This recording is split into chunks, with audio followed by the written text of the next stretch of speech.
Frozen 1 and 2 over the past 10 years. I think this year is the 10th year of Frozen coming into our lives. And now it's been announced that there is a podcast series set to be released in November 23rd based on Frozen. And it's going to be set after Frozen 2, but before Frozen 3. So it's in that in between period. And it's going to be a 12-part series which follows Anna seeing why the spirits of nature is playing up and her pretty much going on to fix that. Now, this is quite interesting because it's based on a podcast format.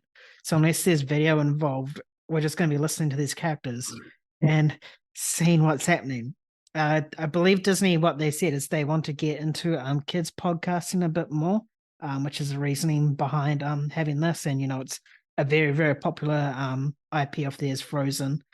So why not try kickstart that with this? So, James, what are your thoughts on this Frozen podcast?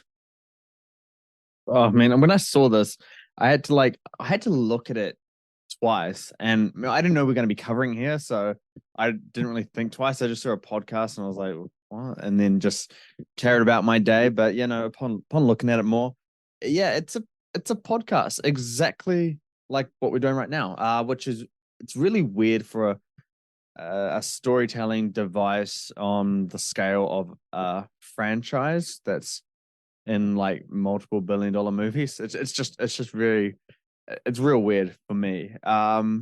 Just seeing that it's not even going to have the original cast in. It's going to have people playing the characters that aren't the original voice performers. I think if Disney wants to go down doing podcast format stuff for their IP, that's fine. That's kind of cool. I mean, I like the new thinking. It shows how really big podcast is now. Um, but I think if you want to do that, you have to have your original people coming in and doing that.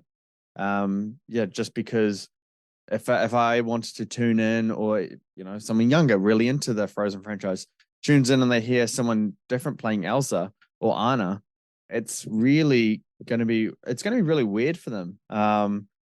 Especially because you're in a different format of storytelling, which is a podcast, audio only kind of thing.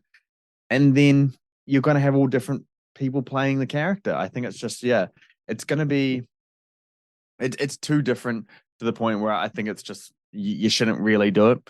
If you're going to go to a different kind of storytelling platform for your IP, you got to keep the original, as much original stuff in to it as possible to kind of make it immersive. But as for it being, set in between Frozen 2 and Frozen 3, and I think it's fine. Frozen's not really a franchise that I can get invested in. I don't think it's the type of franchise where I'm dying to see what happens next. I'm dying to see where these characters go.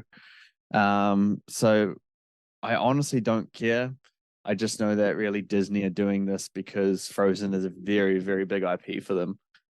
Not because they have loads of material to run through for these characters or for the world. I don't really know what the world is, to be honest, but it could be interesting, but I won't be listening to it. Uh, Yeah. what about you? Are you going to give this a listen? No, I don't really listen to podcasts. I more listen to music. So I definitely won't be listening to it because it's not my jam. But it's I do like this approach from them. It's something Mm, different because usually we see like a book or a comic book based either a prequel to a movie or in between or stuff like that. We see that a lot nowadays. So the fact that hmm they're trying to capitalize on this podcast market and Yep. many kids podcasting as well hmm is I think it's a great opportunity for Disney and shows that they are trying to break the norm in terms of their marketing and their sort of content. Yeah. So I am all for this idea.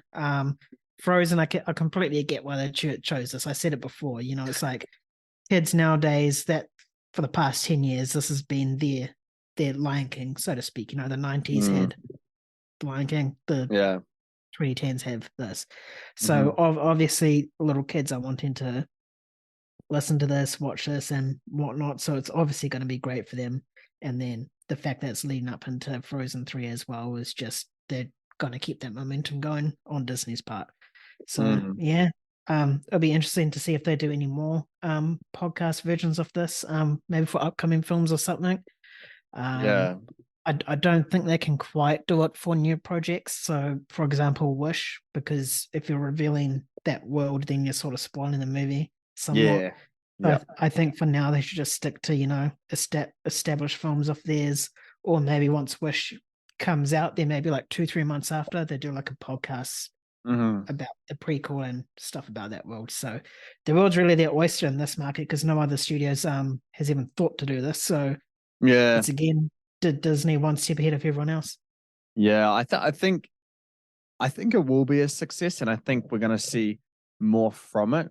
The reason I listen to podcasts, not too often, but when I do, it's because I listen to too much music in that day, and I'm usually commuting or going to a screening in which I'm stuck for an hour and a bit in traffic, and it's a good way to pass the time. Um, so my question to you is, say there's a day where you listen to music all day in the office, you're commuting to a screening, an hour in traffic. If you were to turn to a podcast and it to be related to a film, similar to what this Frozen's doing, what kind of franchise would get you to click play? Hard question. Hmm. Being put on the spot. Um, oh So it really depends what's out and what's happening in the film industry. yeah, pretty much. Maybe I don't know, something like a Batman podcast if it's based on Nolan's Batman or Matt Reeves' Batman. Mm, That will probably get me to click play. Anything about Nolan, yeah. exploring his worlds and his films. That as well. Maybe a Spielberg sort of podcast where he just like dissects some of his favorite movies of his that he's made. Mm, They're probably the three at the top of my head right now. yeah, that would be good. I think I mean I wouldn't really tune into much, just as I said, if I'm experienced too much music or I'm in, got a long drive ahead of me, then I would. But I think this could has a chance to really blow up because podcasting is such a low budget, thing. So they can really do this stuff really quick and really easy. And as Disney's doing here, they're going to have, completely different, actors voicing these characters. So they could really, they could tap into the things that, we're always theorizing, like continuing Nolan's Batman, how that continued to play it out. And, like all this different types of stuff. I think possibilities are endless and we'll see what happens, but it could be really a new form of storytelling for, big movie IPs. Agreed, definitely. All right, moving on, and I'm going to hand the mic over to James because he's recently done a list for his top 10 best film endings. I'm not sure if it's dropped yet or not, so you guys will either get an early sneak peek of this list or he'll drop it simultaneously. But